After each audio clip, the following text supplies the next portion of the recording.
Assalamualaikum warahmatullahi wabarakatuh. Selamat sore. Baik pemirsa, kembali lagi bersama saya Besun Saputra dalam mata kuliah Teknik Wawancara dan Reportase. Saat ini saya sedang berada di depan salah satu masjid di Kota Bengkulu, Masjid Al-Muhajirin. Hari ini saya akan mewawancarai masyarakat sekitar sini mengenai pemanfaatan media sosial sebagai sarana dakwah para ulama dalam menyampaikan informasi Islam terhadap masyarakat Kota Bengkulu. Apa saja tanggapan mereka? Langsung saja. Baik, saat ini saya sudah bersama dengan narasumber pertama saya. Masnya kalau boleh tahu siapa namanya Mas? Saya Fedo Blizzar Hidayah. Mas Fedo. Baik Mas Fedo. Di era digital saat ini kan banyak para ulama yang berdakwah melalui media sosial dalam menyampaikan informasi tentang Islam pada masyarakat Bengkulu. Kalau menurut tanggapan Mas Fedo sendiri, bagaimana tanggapan Mas mengenai hal tersebut? Boleh tanggapannya? Kalau menurut saya sih bagus, karena kenapa? Dengan perkembangannya teknologi pada zaman sekarang ini mempermudah masyarakat untuk bisa menonton atau mengakses internet untuk bisa melihat media dakwah. Apalagi zaman sekarang kan tidak hanya anak kecil saja bisa menontonnya, orang dewasa pun juga sudah mempunyai media sosial. Baik, selanjutnya Mas Fedo. Menurut Mas Fedo sendiri, apakah ada dampaknya sih yang ditimbulkan dakwah melalui media sosial tersebut? Kalau dampaknya sih kemungkinan ada, karena kenapa? Dengan adanya media sosial tersebut dapat membuat dampaknya itu mempermudah masyarakat gitu. Yang awalnya tuh kalau ingin menonton dakwah kan ke masjid dulu ya. Sekarang kan bisa melalui HP gitu, bisa nontonnya sekarang ataupun nanti. Begitu.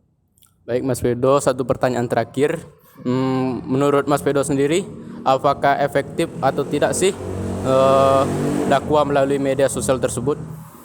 Kalau menurut saya sih efektif selama saya menggunakan media online ya. Karena kenapa? Contohnya saja saya membuka seperti saya menonton dakwahnya Ustadz Abdul Somad ya.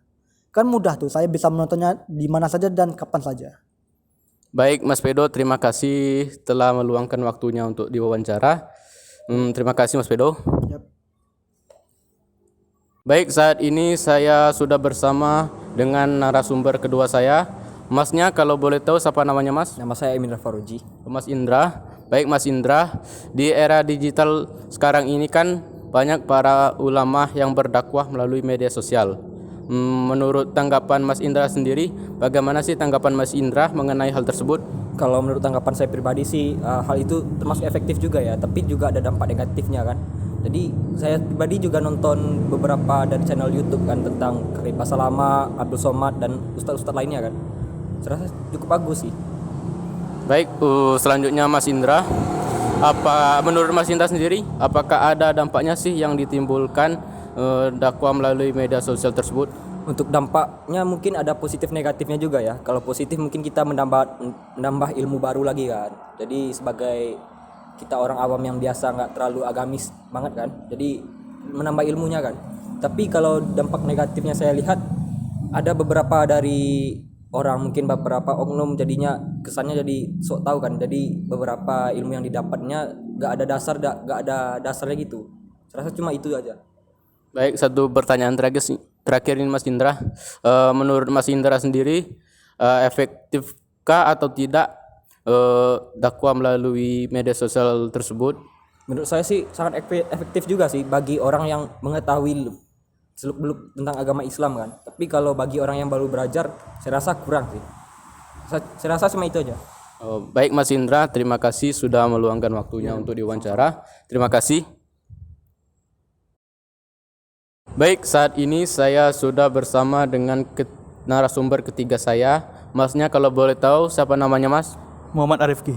Mas Arifki. Baik Mas Arifki, di era digital sekarang ini kan banyak para ulama yang menggunakan media sosial sebagai sarana penyebaran informasi Islam pada masyarakat Kota Bengkulu. Bagaimana sih tanggapan Mas Arifki mengenai hal tersebut? Menurut saya bagus karena lebih simpel. Baik Mas Arifki, selanjutnya Mas Arifki, menurut Mas Arifki apakah ada dampaknya sih yang ditimbulkan dakwah melalui media sosial tersebut? Bagi saya dampaknya seperti orang malas ke masjid dan lain-lain lah.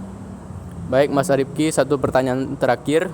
Menurut Mas Arifki sendiri, efektif atau tidakkah dakwah melalui media sosial tersebut? Bagaimana? Menurut saya efektif ya, karena seperti pandemi dulu orang jarang ngumpul di masjid, orang bisa melihat media dakwah melalui YouTube dan platform lainnya. Baik Mas Arifki, terima kasih sudah meluangkan waktunya untuk diwawancara. Terima kasih Mas Arifki. Baik pemirsa, itulah hasil wawancara saya bersama masyarakat sekitar sini mengenai pemanfaatan media sosial sebagai sarana dakwah penyebaran informasi Islam pada masyarakat Kota Bengkulu. Saya Besen Saputra beserta segenap tim yang bertugas mengucapkan terima kasih. Wassalamualaikum warahmatullahi wabarakatuh.